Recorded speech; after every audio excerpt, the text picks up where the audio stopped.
हम लोग भक्ति रसामृत सिंधु से पढ़ रहे हैं। पूर्व विभाग द्वितीय लहरी साधना भक्ति, और इस पे हम लोग आज 14वें श्लोक से पढ़ेंगे। इसमें मिस्टेक है थोड़ी सी। तो हम लोगों ने ये सुना था कि भक्ति करने का क्या लाभ होता है, और यह भी सुन लिया था कि भक्ति नहीं करने का क्या नुकसान होता है। अब यहाँ पर भक्ति के अधिकारी के बारे में बात किया जाएगा। कौन भक्ति में अधिकार रखता है, कौन भक्ति में प्रवेश प्राप्त कर सकता है। एडमिशन राइट्स कह लीजिए। मेरे पीछे बोलिए, पीछे बोलेंगे, पहले पढ़ लेता हूँ। तत्र अधिकारी, तत्र मतलब भक्ति में जो अधिकारी है। अधिकारी मीन्स क्वालिफाइड।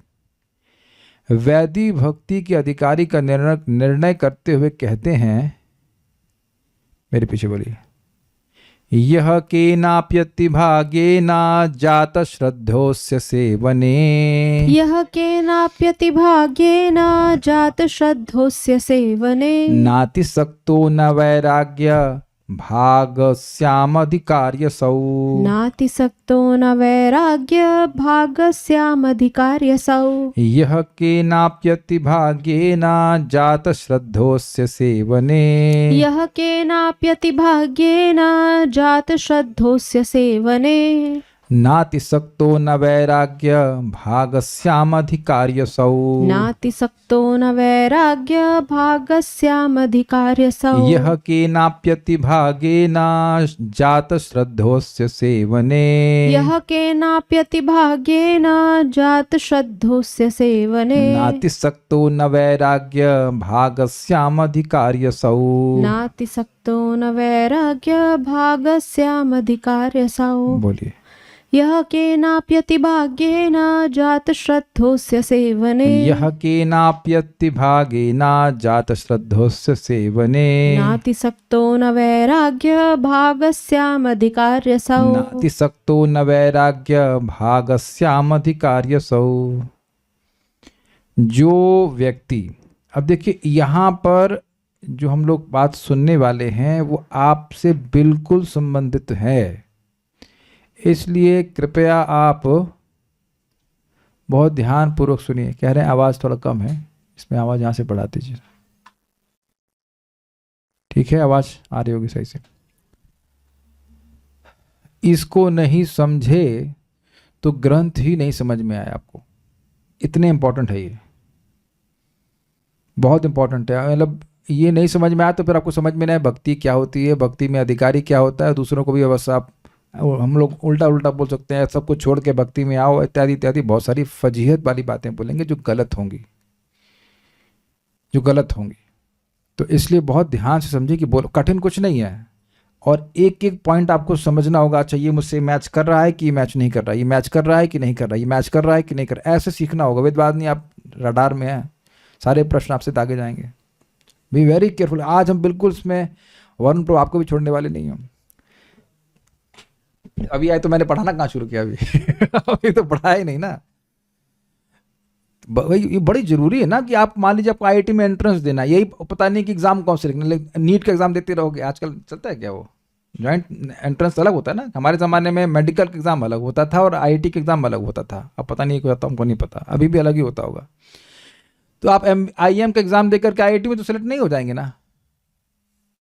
तो कुछ पता होना चाहिए ना। आप मान लीजिए आप बीकॉम किए ना, अब बीकॉम करके तो आईआईटी में सेलेक्ट नहीं हो सकते। तो किसी चीज में सेलेक्ट होना है तो योग्यता पता होनी चाहिए ना। और मुश्किल कुछ नहीं, लेकिन पता तो होना चाहिए। जो व्यक्ति मतलब कोई भी व्यक्ति किसी अतिशय सौभाग्य से, यानी कि उसका वर्णन नहीं किया जा सकता, श्री कृष्ण की सेवा में श्रद्धालु होता है। अतिशय वर्णन किया नहीं जा सकता मतलब आप उसको ऐसे डिफाइन नहीं कर सकते। अतिशय सौभाग्य मतलब यदृच्छा भक्तों की संगत से, भक्तों की संगत जो पूरी तरह स्वतंत्र है, वह आपकी सुकृति पर निर्भर नहीं करती है, ये कहने का अर्थ है। भक्तों की संगत के द्वारा श्री कृष्ण की सेवा में श्रद्धालु होता है, एवं न तो अति आसक्त है। अति आसक्त मतलब इतना भोगों में आसक्त नहीं है कि वो कथा में भी ना आ पाए। ठीक, न तो वैराग्यवान, इतना वैराग्य नहीं है कि कथा से ही वैराग्य हो जाए समझे। अरे अब हम ना कुछ भी यूज़ नहीं करेंगे। मतलब मान लीजिए स्कूटी से हमारे भक्त आ रहे हैं फॉर एग्जांपल, नहीं अब हम टाइम से नहीं पहुंचेंगे, स्कूटी यूज़ नहीं करना हमको। कथा में पहुंच जाएं, मान लो मुझे बारिश हो रही है, नहीं छाता इस्तेमाल नहीं करेंगे हम। So, कुछ वैरागी ऐसे होते हैं जो देह से बिल्कुल विरक्त हो गए, देह से कि हर चीज को बिल्कुल स्वीकार ही नहीं करना चाहते। जैसे फॉर एग्जाम्पल एक विशेष प्रकार के धर्म के सन्यासी कपड़ा भी नहीं पहनते हैं, तो बहुत विरक्त हैं। वो अपना चश्मा पहन लेते थे रेवरेंड। हाँ देखा था, कपड़ा नहीं पहनते चश्मा पहन लेते, कपड़ा नहीं है ना चश्मा। लेकिन और बाल भी उखाड़ उखाड़ करके वो काम कर, पैसे बचते हैं। सन्यासी कहाँ से पैसे लाएगा नाई के। बाल उखाड़ लिया अपना। अब जो भी है इतने विरक्त है। लेकिन उनसे पूछो अच्छा आज इधर भागवत सप्ताह हो रहा, भागवत सप्ताह नहीं, भागवत कथा हो रही है, भगवान के बारे में बात हो रही, तो उधर भी वो विरक्त हो गए, उधर भी भगवान से वह विरक्त हो गए, उनको वह उसमें इंटरेस्ट नहीं है। अति वैराग्य का मतलब न तो अति वैराग्यवान है का मतलब वैराग्य है, अगर वैराग्य होगा ही नहीं तो भक्ति में नहीं आएगा। तो कुछ तो सुनते हैं ना, जगत दो का घर है इत्यादि, थोड़ा बहुत वैराग्य का अनुशीलन होता है। इस जगत में रहने के लिए तो भक्ति नहीं कर रहे हैं ना कोई व्यक्ति, इतना तो पता है कि भगवान का धाम है, ये जगत दुखमय है, ये तो थोड़ी बात तो जानकारी है। इतने वैरागी नहीं है कि कथा से भी विरक्त हो गए। ठीक है, वह वैदी भक्ति का अधिकारी है। तो अब आप लोग चेक कर लेना इसके ऊपर कौन कौन से आपके पास पॉइंट्स हैं, कौन कौन से नहीं हैं। चैट ओपन है ना भाई? हाँ ओपन है, ठीक है। यह मतलब जो व्यक्ति का मतलब गुप्ता, पांडे, श्रीवास्तव, एनीवन, समझे? और या फिर वर्णाश्रम के बाहर चांडाल, समझे? कुछ समझ रहे हैं बात? जैसे मैं सबके नाम ले रहा हूं, जोशी, जैसे कामले, जैसे और कौन से Pawar and Bhalala. So it doesn't matter what surname, कुछ लोगों ने अपना सरनेम रखा, Agarwal, Sharma, Gangwar, not gang war, I am sorry, Gangwar. आप समझे? सभी लोग, रजीवन, anyone. Is it not amazing? सभी लोग इसमें योग्य हैं। आपकी वर्णाश्रम के क्या लेबल लगा इससे कोई मतलब नहीं है। एक तो ये क्लियर हुआ। केना अपि अति भाग्येना, किसी अतिशय सौभाग्य से, इसको शिला जीव गोस्वामी जी समझाए हैं। अतिशय भाग से मतलब भक्तों की संगत, भक्तों का संगत का एकदम स्पष्ट अर्थ समझ लीजिए। भक्तों का संगत मतलब उनके संग बैठकर श्रवण कीर्तन। ऐसा नहीं कि बैठ के चाय पी रहा हूं, भक्त तो चाय पीते हैं, ऐसी कोई बड़ी बात नहीं, लेकिन सर नहीं पीते हैं, आई एम सॉरी, अरे हर्बल टी पी लेते हैं, लेकिन वैसे चाहिए। तो ऐसा नहीं कि बस जाकर बगल में बैठ गए तो आप वो संगत कहेंगे, ना ना ना ना ना। सताम प्रसंगात, प्रकृष्ट संग से बैठा और भगवान के बारे में सुना। कौन व्यक्ति यहां ऐसा है जिसको इस प्रकार की संगति नहीं मिली है? मैं आज की बात नहीं कर रहा हूं। जिस दिन आप पहली बार वैष्णव की संगत में आए, जिस दिन कुछ समझ में नहीं आ रही थी कि क्या बोल रहे हैं, लेकिन आप कुछ संगति प्राप्त किए थे कि नहीं किए थे? You must have felt something good about it. कोई व्यक्ति ऐसा भी है जिसको यहां पे कोच कोच के लाया गया था भाले की नोक पर, तो एक भी आदमी ऐसा नहीं है। आप चाहे इस संगत में आए चाहे कहीं पे भी आए, just you came in contact with devotees, ये प्रॉपर तरीका है। आपको झांसा देकर के लाया गया अलग बात है, लेकिन नॉर्मल प्रॉपर तरीका है कि वैष्णव के संग बैठ करके कुछ सुना उसने। और तो उसके पीछे के भी बहुत सारी चीज़ें हैं, मान लीजिए हरिनाम सुना और वो भी अज्ञात है, वो भी ठीक है, लेकिन यहाँ बोल रहे हैं किसी अतिशय सौभाग्य से, जो कि कर्म से उत्पन्न नहीं होता है। भक्तों की संगति व्यक्ति को अपने कर्म से नहीं प्राप्त होती है, उससे जात, जात मतलब उत्पन्न हुआ, श्रद्धा, अस्य सेवने, अस्य मतलब इनकी, इनकी मतलब श्री कृष्ण के सेवन में, श्री कृष्ण की सेवा में श्रद्धालु होता है। मतलब भक्त बताएंगे नाम जप करो, नाम जप करने लग जाता है।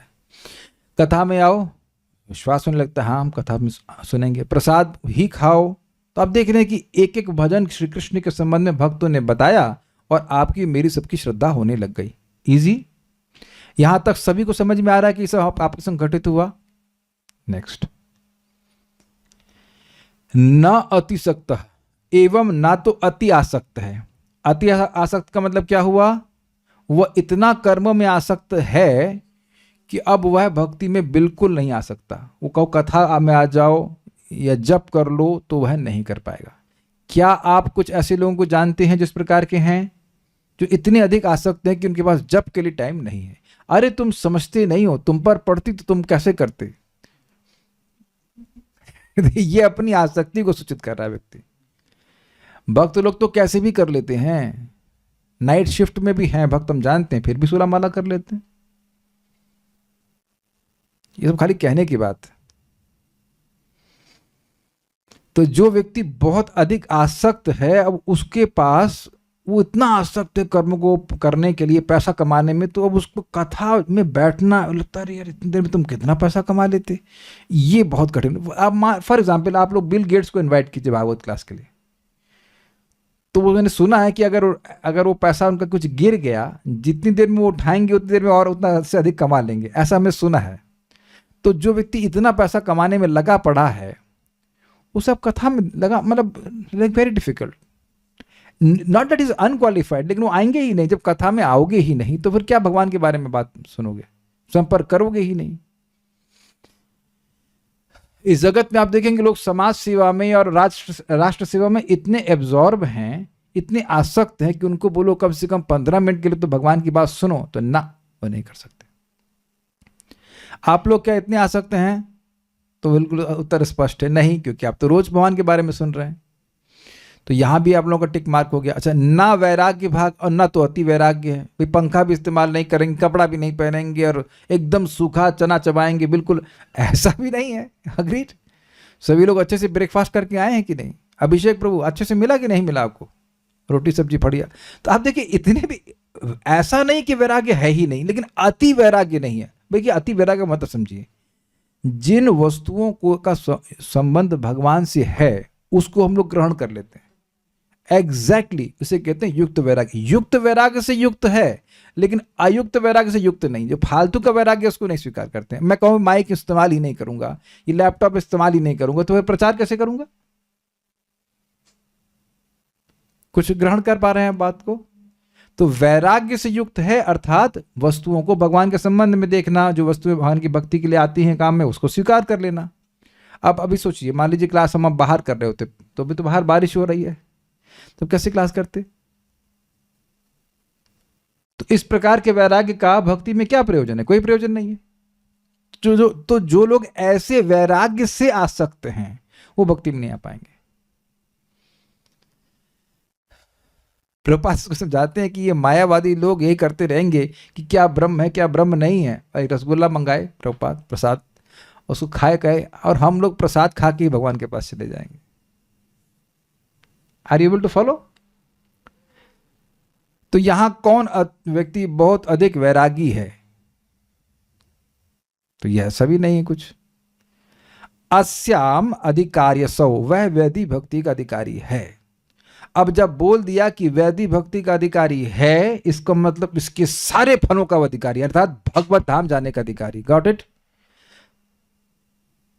तो अब आप बताइए कौन कौन व्यक्ति भगवत धाम नहीं जाएगा? हाथ खड़ा करो। वह वैधि भक्ति का अधिकारी है, मतलब वैधि भक्ति कर सकता है। तो वैधि भक्ति करेगा तो वैधि भक्ति का जो प्रभाव है, आगे भगवान की भाव भक्ति प्राप्त होगी, भाव भक्ति प्राप्त होगी, भगवान के पास चला जाएगा। तो अब एक इंटरेस्टिंग बात है, अगर मेरे हृदय में, अगर नहीं मेरे हृदय में है, काम है, तो क्या मैं वैधि भक्ति कर सकता हूं? वेद बात नहीं बताइए। जी प्रभु जी। काम है, क्रोध है, लोभ इत्यादि सारी चीजें हैं, तो उसका मतलब स्वाभाविक सी बात है कि मैं पूर्णतः विरक्त नहीं हूं, तो फिर मैं भक्ति कर सकता हूं। जी हां, यदि मुझे भक्तों की संगति प्राप्त हो और मैं अति आसक्त और अति वैरागी ना हो। क्योंकि ये भी हो सकता है कि एक संभावना है कि भक्तों की संगत मिले, लेकिन इतने वैरागी हो गए कि भक्तों से विरक्त हो गए, तब फिर नहीं हो पाएगा।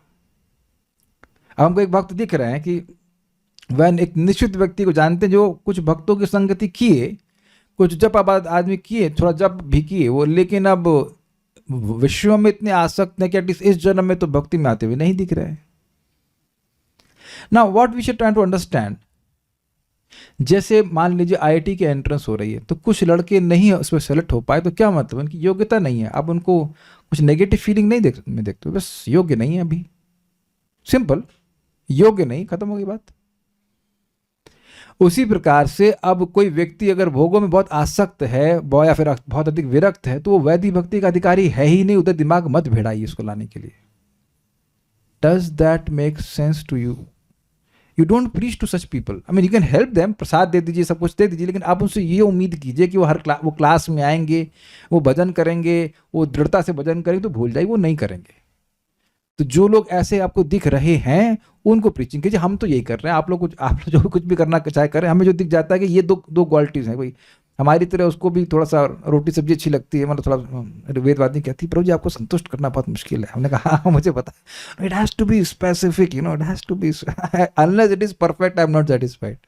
हमने कहा हम गिरिराज जी तो ही ना जो भी दाल ला दोगे आनी हो ना, it has to be perfect. तो अब इतने तो हम भी रक्त नहीं होंगे हैं कि भाई कुछ भी डाल देंगे हम खा लेंगे। प्रसाद खाएंगे, लेकिन ऐसा नहीं कि कुछ भी डाल देंगे आप खा लेंगे। आपको करना मित्र सामने बैठे, आपको याद है जब डिवोटी किचन में, यार मजा नहीं आ रही इसको आप देखा ना, सबसे पहले मेरे पास आके बोलो ये कैसा बना, ये बहुत अच्छा बना, ये नहीं अच्छा बना। तो अब मैं, ये है ना आसक्ति, जीभ में भी है, कुछ टेस्ट करने की प्रवृत्ति है। शायद मैं ही ऐसा हूं ना, आप लोगों में से तो सब लोग विरक्त हो गए ना इसमें। तो आप देख लीजिए कि इससे आप वैदिक भक्ति के अनधिकारी नहीं है। और अनधिकारी नहीं है मतलब भक्ति करोगे, प्रसाद खाओगे, नाम उच्चारण करोगे, इत्यादि इत्यादि, और भगवान के पास चले जाएंगे। हमको बहुत अच्छा लग रहा है। दैट मीन्स एनीवन, जो इस क्लास में सब लोग बैठे हैं, सब लोग इस योग्यता से युक्त हैं। सभी लोग तो प्राय सब लोग क्लास में आते हैं, सुनते हैं। कोई निरुत्साह होने की बात है नहीं। एक पॉइंट हम यहां पे पहले जोड़ दे रहे हैं कि भक्ति करने का अधिकारी है तो जितने वैराग्य की जरूरत है भक्ति देवी स्वयं उत्पन्न कर लेंगी। इतने वैराग्य की जरूरत है कि हम केवल प्रसाद ग्रहण करें, बाहर जलेबी के लिए अपनी जीभ न लपलपाएं। अग्रीड?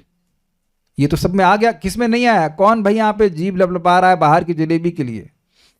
आ गया ना वैराग्य? जो सब लोग प्रसाद ही खा रहे हैं, वह कितने लोग बाहर की जलेबी के लिए जीभ लपलपा रहे हैं? Anyone here? हमें तो दूर दूर तक कोई नहीं दिख रहा। अब समझ में आ गया? और ये आपके लिए नेचुरल है, इज इट नॉट? प्रसाद खाकर, प्रसाद में संतुष्टि है, प्रसाद में हम जूस निकाले तो हम जूस पी रहे थे इतने वेद, अरे मेरे लिए भी छोड़ो तो ठीक है, तो जूस प्रसाद में है आसक्ति, लेकिन ये नहीं कि बाहर जाके थम्स अप पिए या चाय पिए। क्या आप सब लोग स्वयं इस बात को देख पा रहे हैं कि as you are becoming more and more attached to bhakti, Bhakti देवी अपने आप ही उसको जागृत कर देती है? Is it not? तो एक बहुत सिंपल सिद्धांत समझ लीजिए, वैराग्य कल्टीवेट नहीं करना पड़ेगा आपको, वैराग्य अपने आप आ जाता है भक्ति करके। जैसे जैसे भक्ति बढ़ती जाती है वैसे वैसे अपने आप वैराग्य हो जाता है। तो आप बस ये देख लीजिए कि क्या आप भक्ति के अधिकारी हैं। तो किसी व्यक्ति को डाउट हो तो अभी क्लियर कर लीजिए कि आप अधिकारी हो कि नहीं हो। क्या क्या पॉइंट है, किसी को याद है आपको? चलिए वेदवाद में आपसे शुरू करते हैं, दूसरा माइक चालू कीजिए। कौन कौन से पॉइंट हम श्लोक दिखा दे रहे हैं ताकि घबराहट नहीं हो।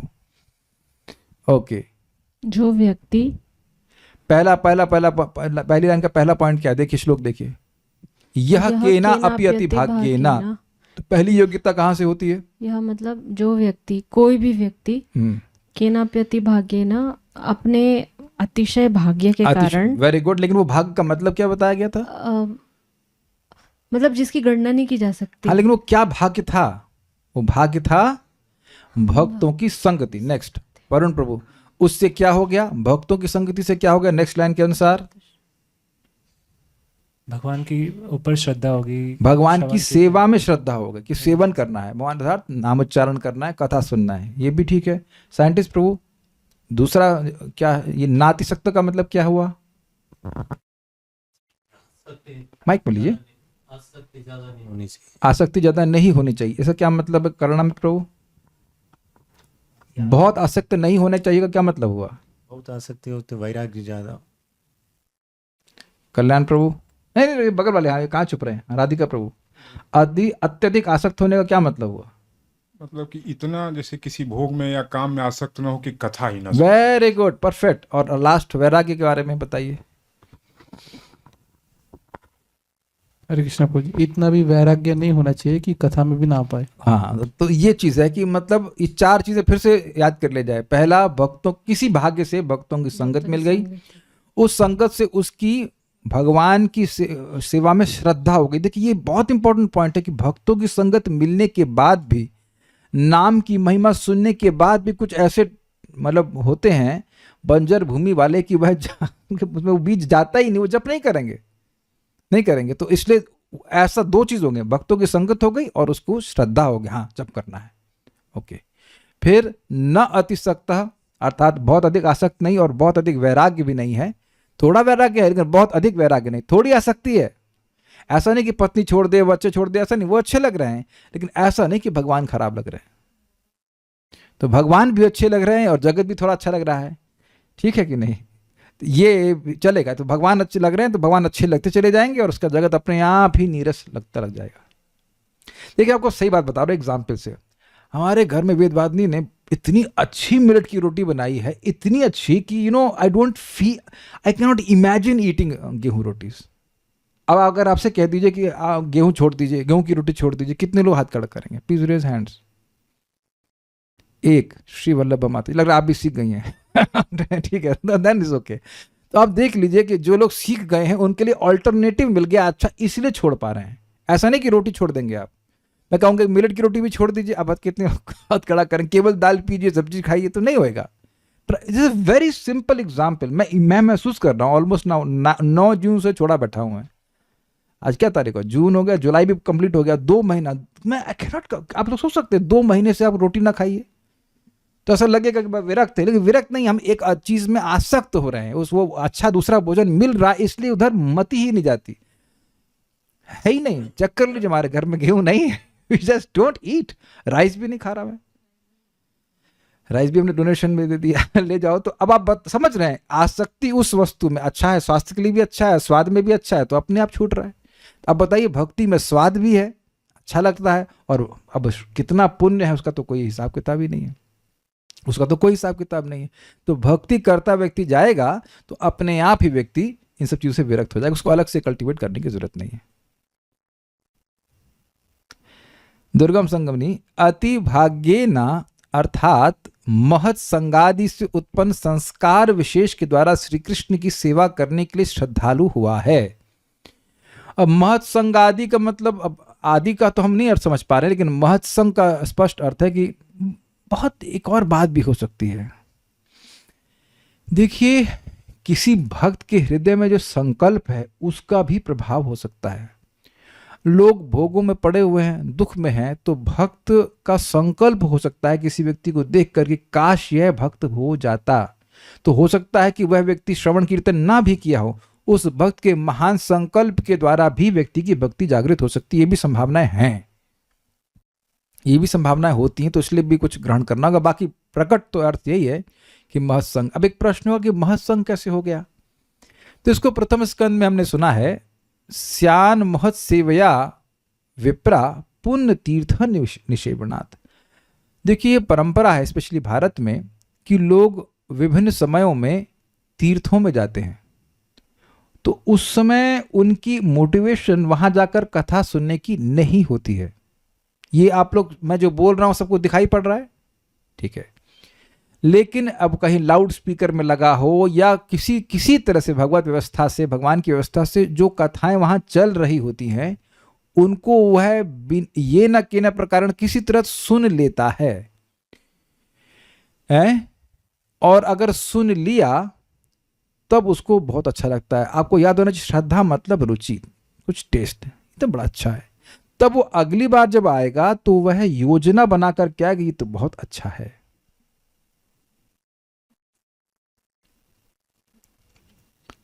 तो इस प्रकार से वह श्री कृष्ण की सेवा करने के लिए श्रद्धालु हो जाता है। श्रद्धा का मतलब है कि उसको अब अच्छा लग रहा है, वो योजना बना बना कर करेगा। जैसे एग्जाम्पल आप श्रद्धा का स्पष्ट समझेंगे, अजामिल अपने बेटे का नाम पुकार रहा था नारायण, लेकिन वो अश्रद्धा से कर रहा था। लेकिन जब उसने नाम की महिमा सुनी तो वो योजना बना बना करके वह नामोच्चारण किया। जैसे ही योजना का फैक्टर आ जाता है, इसका मतलब है कि श्रद्धा है। श्रद्धा का एक और अर्थ है इच्छा। तो इच्छालु नहीं, सॉरी, इच्छा पूर्वक वह भजन करता है। जैसे आप लोग इच्छा पूर्वक भगवान को भोग लगाते हैं, इच्छा पूर्वक यहाँ कथा सुन रहे हैं।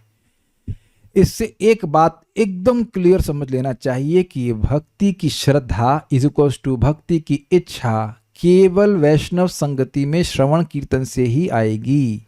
सताम प्रसंगात श्लोक आप जानते हैं 3:25-25। जैसे साधु संग बंद हुआ तो हम असाधु संग करेंगे और वह हमारी श्रद्धा को खाने लग जाएगा। अभी एक भक्त बता रहे थे कि वे 10-12 साल से भक्ति में हैं और वे देख रहे हैं कि जो भक्त शास्त्र श्रवण करने में रुचि रखते हैं वो स्थिरता से भक्ति कर रहे हैं। अब एक अमेजिंग बात है कि ये जो भक्त का रियलाइजेशन है, ये प्रभुपाद के ग्रंथों में पढ़ रहा हूं मैं। प्रभुपाद बिल्कुल स्पष्ट कहते हैं कि जिन लोगों को टेस्ट है भगवद गीता भागवतम की चर्चा में, उनके लिए भक्ति बहुत आसान हो जाती है, क्योंकि भक्ति है ही आसान। भक्ति आसान है, अगर कुछ डिफिकल्ट है तो इच्छा।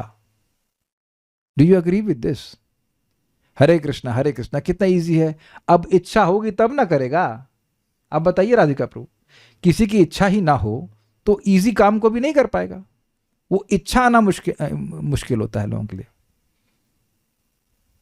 हम एक भक्त को कुछ दिए, भोगा दिए खाने के लिए, तो ये प्रसाद है, हमने कहा नहीं आप ऑफर नहीं कर सकते। तो अब उनके 12 बज गए चेहरे पे, अरे बाप रे कितना मुश्किल कार्य दे दिया, भगवान को भोग लगाना, गजब हैरान हूँ भगवान तुम्हें कैसे चाहूँ मैं।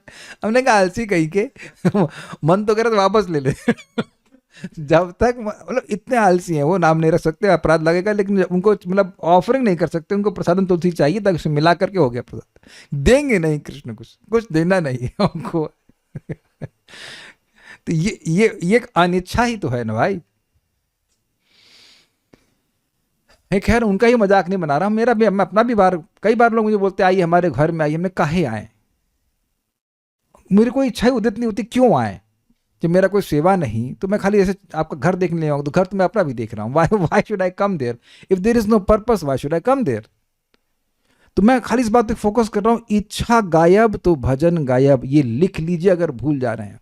और इच्छा केवल और केवल आती है बार बार श्रवण कीर्तन करने से, ऑब्वियसली जो हरि नाम करने से भी। हरि नाम नहीं होता ना, फिर नहीं होता है ना। फिर जब एक सिंपल से एग्जांपल आपको देता हूँ। एक बार हम लोग रतनपुर में थे, राजस्थान में, बस पार्टी लेके गए थे। और उस समय हुआ ऐसा कि वो जो मील के पत्थर होते ना, वो उखाड़ दिए थे क्योंकि रोड बन रही थी नई। उस समय ये सब तो था नहीं, गूगल मैप, 2015 की बात कर रहा हूँ, गूगल मैप तो नहीं था उस समय। तो मैं बिल्कुल सही रास्ते पे था, लेकिन अब बस की स्पीड धीरे हो गई। पता नहीं हम लोग सही रास्ते पे हैं कि नहीं। फिर 2-4 लोगों से पूछा, आप जानते हैं भारत में हर व्यक्ति अलग रास्ता बताता है तो रात के समय बड़ा कंफ्यूज, इधर जाए कि उधर जाए। फिर बाद में निर्णय देखा मैप देख, अरे तुम सही रास्ते पे हैं। तो अब आप देखिए, मैप ने हमको पहुंचा नहीं दिया, लेकिन मैप ने हमको श्रद्धा फिक्स कर दी कि नहीं तुम सही रास्ते पे हो। ये मैं अब भक्तों से जब कुछ प्रश्न आते हैं तो बिल्कुल दिखता है कि उनको भक्ति के तत्व का ज्ञान ना होने के कारण कंफ्यूजन में रहते हैं। हमारी प्रगति हो रही है नहीं हो रही, भक्ति कार्य कर रही है नहीं कर रही है। जब कंफ्यूज हो गए तो आपका जो श्रद्धा है भगवान के नाम पे वो कम हो जाती है। ये इस विज्ञान को समझ लीजिए, रोज सुनते रहेंगे भगवान के बारे में तो खूब विश्वास, खूब श्रद्धा बढ़ी रहेगी, भक्ति करते रहेंगे। यानी कि सिंपल शब्दों में जिस चीज से भक्ति आती है उसी चीज से भक्ति बढ़ती। तो यहां स्पष्ट है, भाग्य मतलब वैष्णव की संगति। भक्ति सार प्रदर्शनी, अति भाग्य न अर्थात महत संगादि से उत्पन्न संस्कार विशेष के द्वारा श्री कृष्ण की सेवा करने हेतु श्रद्धालु हुआ है। एक इंटरेस्टिंग बात है, संस्कार विशेष क्यों कह रहे हैं? देखिए, ये एक विशेष संस्कार है, संस्कार मतलब इंप्रेशन मन में, जो कि कर्मों से उत्पन्न नहीं होता है। भगवान के भक्तों के संग बैठ करके श्रवण कीर्तन कर रहे हैं तो ये ना तो कर्मकांड है ना ज्ञान कांड है, ये सब उसमें नहीं आता है। ये एक अलग प्रकार का संस्कार है, इट इज ट्रांसेंडेंटल संस्कार। भगवान की बात हो रही तो वो दिव्य संस्कार है। वह इसलिए कह रहे संस्कार विशेष जो मन में पड़ता है तो फिर आगे व्यक्ति को दोबारा स्पृहा जनित होती है कि मैं भगवान की बात सुनूं। जरा समझिए, जब तक आपने भगवान की कथा नहीं सुनी थी, कभी मन में आया था कि मुझे भगवान की कथा सुननी चाहिए, टीवी देखना चाहिए, ये देखना चाहिए, वो सब इच्छाएं आती हैं, लेकिन कथा सुननी चाहिए ऐसी कोई इच्छा भी नहीं आती है। यानी कि जो कथा सुनने की इच्छा है ये absolutely different from any other desire. इसी को कह रहे हैं संस्कार विशेष। क्या मैं समझा पाया? ये बात यहां पे कह रहे हैं। यहां वैराग्य का अर्थ है भजन प्रतिकूल फल्गु वैराग्य। ये समझे? बाबा मालूम मैं अपने बाल ऐसे उखाड़ रहा हूं, तो उससे क्या मुझे कथा में रुचि हो जाएगी? क्या मैं भक्ति का अधिकारी हो जाऊंगा? तो ऐसे वैराग्य का क्या मतलब? इससे सीखना चाहिए कि जिस वैराग्य का संबंध भक्ति से नहीं है उससे वैराग्य ले लेना चाहिए। You don't worry about that kind of वैराग्य। मान लो मैं गंदे कपड़े पहनने लग जाऊं तो मुझे क्या भक्ति में रुचि हो जाएगी? जप में रुचि हो जाएगी? एकदम क्लियर समझ लीजिएगा इससे ये मैं क्यों बोल रहा हूं। मान एक भक्त था, वो केवल कुछ ड्राई फ्रूट खाना शुरू कर दिया। ड्राई फ्रूट के अगेंस्ट नहीं बोल रहा हूं, दाल चावल छोड़ दिए, केवल ड्राई फ्रूट खा रहे थे। तो प्रभुपाद को मालूम चला, प्रभुपाद से ने पूछा क्यों कर रहे हो ऐसा? तो कह रहे हैं कि वो मुझे नींद आती है। तो कह रहे हैं तुम्हें खूब सोना पड़े तब भी तुम प्रसाद खाओ, प्रसाद से विरक्त मत हो जाओ। Make sense to devotees? It's just, मान लीजिए आपको म्यूजिक में रुचि है, बड़ी अच्छी बात है, मेरे को भी रुचि है, तो आप उसमें हरे कृष्ण मंत्र नहीं गा सकते हैं? गा सकते हैं। इस तरह का वैराग्य न लें जिससे जो भक्ति के प्रतिकूल हो, यह बात कही जा रही है। तो न अति वैराग्य का मतलब हुआ कि वैसा वैराग्य नहीं जो भक्ति के अगेंस्ट चलने वाला हो।